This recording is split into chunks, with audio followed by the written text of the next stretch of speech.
کیوں ایران اور اسرائیل ایک دوسرے کے جانی دشمن بنے ہوئے ہیں، وہ بھی 40 سالوں سے، پچھلے 40 سالوں سے؟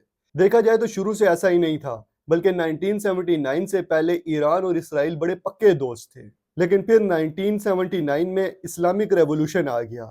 اسلامک ریولوشن آنے کی وجہ سے شاہ ایران کی حکومت کا تختہ پلٹ دیا گیا۔ ایران چونکہ فلسطینی کاز کو سپورٹ کرتا تھا، اس لیے ایران نے لیبنان میں حزب اللہ کو سپورٹ کرنا شروع کر دیا اور غازہ میں حماس کو سپورٹ کرنا شروع کر دیا، کیونکہ یہ دونوں گروپ اسرائیل کے مخالف تھے۔ اور ایران نے نہ صرف انہیں پیسہ دیا بلکہ انہیں ہتھیار بھی دیے اور یہاں تک کہ ٹریننگ بھی دی، اور اس چیز کو اسرائیل نے اپنے لیے ایک بڑا خطرہ سمجھا۔ اس کے بعد شیڈو وار کا ایک سلسلہ شروع ہوا جو کہ کئی سالوں تک، دہائیوں تک جاری رہا۔ کئی دہائیوں تک جو پراکسی وار ہے وہ ایران اور اسرائیل کے بیچ چلتی رہی۔ ایران اسرائیل میں ملیٹنٹ گروپس کو سپورٹ کرتا، جبکہ اسرائیل جو ہے وہ ایران میں سیکرٹ سٹرائکس کرتا، ان کے لیڈرز جو ہیں ان کے اسیسینیشنز کرتا، اور سائبر، ایئر اور کوورٹ اٹیک کرتا۔ پھر اسرائیل کے لیے ایک بڑا خطرہ بنا نیوکلیئر۔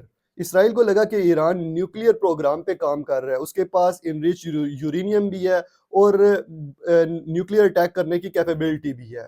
اسرائیل نے اسے اپنے وجود کے لیے خطرہ سمجھا، جس کے بعد اسرائیل نے ایران پہ مختلف اٹیکس کیے، سٹرائکس کی، اور اس کا ایران کا جو ہے وہ نیوکلیئر انفراسٹرکچر بالکل تباہ کر دیا۔ اس کے بعد سال 2023 آیا اور یہ جو ہے اسکلیشن جو ہے وہ اوپن کنفلکٹ میں تبدیل ہو گئی۔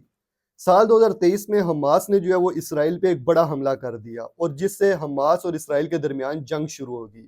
اس حملے کو ایران نے مکمل سپورٹ کیا تھا۔ پھر 2024-25 آنے تک جو اسرائیل اور ایران کے درمیان ڈائریکٹ میزائلز اور ایئر سٹرائکس کا سلسلہ شروع ہو گیا، اور یہ جو پراکسی وار ہے یہ تقریباً ختم ہو گئی۔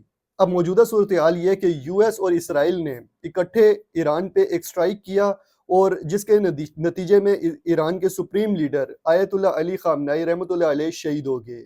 اس کے بعد ایران نے میزائل اور ڈرون اٹیک کا ایک لمبا سلسلہ شروع کر دیا، اور جس نے اس اولڈ پراکسی وار کو جو ہے وہ ڈائریکٹ وار میں تبدیل کر دیا، اور اب یہ جنگ جاری ہے۔